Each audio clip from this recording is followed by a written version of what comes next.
بسم اللہ الرحمن الرحیم اللہم صلی علی سیدنا محمد و علی آلہ و اصحابہ وبارک وسلم علیہ۔ السلام علیکم ورحمۃ اللہ وبرکاتہ۔ آج میں آپ لوگوں کو اپنی اس ویڈیو میں بہت ہی خوبصورت حدیث سناؤں گی۔ جہنم سے آزادی کس دن ہوگی؟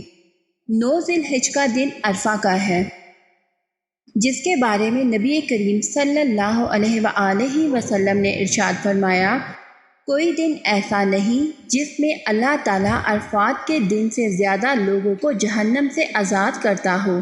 صحیح مسلم حدیث نمبر 3288۔ 2 سال کے گناہ کیسے معاف؟ اس عشرے میں 2 سال کے گناہ کیسے معاف ہوں گے؟ حضرت ابو قتادہ انصاری رضی اللہ تعالیٰ عنہ سے روایت ہے کہ نبی کریم صلی اللہ علیہ وآلہ وسلم سے عرفہ کے روزے 9 ذی الحجہ کا پوچھا گیا تو فرمایا 1 سال گزرا ہوا اور 1 سال آگے آنے والے کا کفارہ ہے، اور عاشوراء کے روزے کا پوچھا تو فرمایا 1 سال گزرے ہوئے کا کفارہ ہے۔ صحیح مسلم حدیث نمبر 2747۔ حضرت ابو ہریرہ رضی اللہ تعالیٰ عنہ سے روایت ہے کہ رسول اللہ صلی اللہ علیہ وآلہ وسلم نے فرمایا کہ ذی الحجہ کے 10 دنوں میں عبادت کرنا اس قدر اللہ تعالیٰ کو پسند ہے کہ کسی دنوں میں عبادت کرنا اس قدر پسند نہیں۔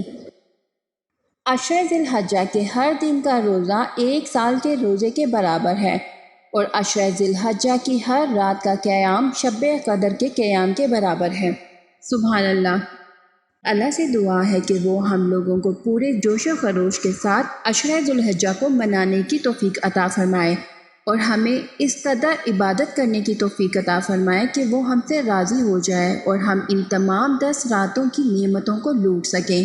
اللہ ہر کسی کو ان 10 راتوں کا لوٹ نصیب فرمائے، اور ہر کسی کو ان 10 راتوں کی رحمتیں لوٹنے کی توفیق عطا فرمائے۔ آمین اللہم آمین۔ آپ لوگوں سے التجا ہے کہ جب بھی دعا کے لیے ہاتھ اٹھائیں تو ہم جیسے گناہ گاروں کو بھی اپنی دعا میں یاد رکھے گا، کیا پتہ کس کی دعا کس کے حق میں قبول ہو جائے۔ اگر ویڈیو اچھی لگے تو اپنے دوستوں کے ساتھ شیئر و لائک ضرور کریے گا۔ ملتے ہیں نیکسٹ ویڈیو میں، اپنا بہت سارا خیال رکھیے گا۔ اللہ حافظ۔